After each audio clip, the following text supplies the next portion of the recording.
lumaki ako sa Christian home and Christian family na sobrang in love kay Jesus. But I felt na ako yung black sheep. And then eventually, naging idol ko yung mga kuyas ko by dressing up. Dinanakaw ko yung mga damit nila, tapos sinusuot ko. Tapos mahilig ako sa cars, superheroes, yung typical na lalaki.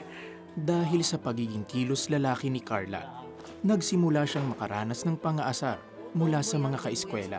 Sobrang hurt ko and naturally I felt ashamed and angry kasi I didn't want to be like that. I wanted to be accepted. Ang inaasam na pagtanggap at pangunawa ay siya namang nakamit ni Carla nang siya'y makalipat ng eskwelahan. Ito yung mundo ko.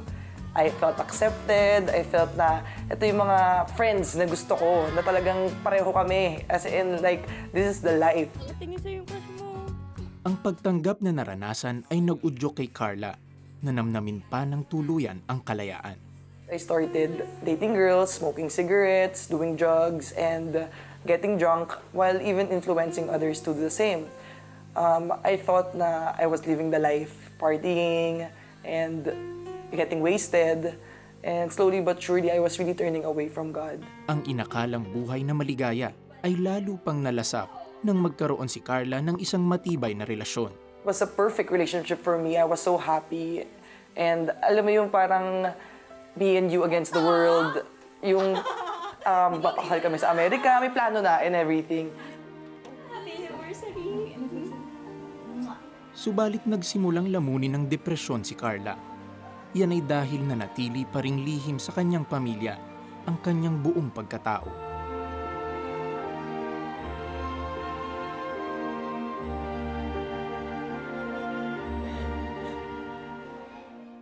Hanggang isang alok ang sumubok kay Carla. Isang oportunidad ang binigay sa kanila ng kanyang nobya upang maging parte ng isang LGBT campaign. I just need to fill that void inside of me. I need to do this. So I agreed to do the billboard. But the day before it was launched, I remember I was having anxiety and panic attacks. Like, I was palpitating. Sobrang wala. Something outside of me spoke that night. And it was telling me talaga to open the Bible. Hindi ko pa alam si God to. And in my desperation and no hope, I started to read it. And the verse of the day came out. And it made me cry so much. Like I never cried before. Pagkabasa ko, Philippians 4:6-7 yung verse, sinabi, "Don't worry about anything. Instead, pray about everything. Tell God what you need and thank Him for all He has done. Then you will experience God's peace which exceeds to anything we can understand. His peace will guard your hearts as you live in Christ Jesus." And after ko basahin yun, I felt God's peace. I felt His love. I felt yung love na hinahanap ko for the longest time in my life. I felt it that night. And I had the best sleep of my life that night. Kinabukasan, matapos na maengkwentro ang Panginoong Hesus, ipinagtapat niya sa kanyang magulang ang kanyang pagkatao. Doon nagsimula ang pagbabago sa buhay ni Carla. Dahil sa kabutihan ng Diyos sa kanyang buhay, hiniwalayan niya ang kanyang nobya at nag-umpisa siyang lumago sa relasyon niya sa Panginoon.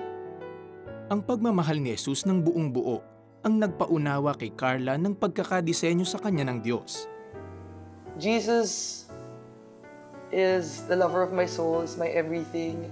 He deserves all the praise and glory, everything of us.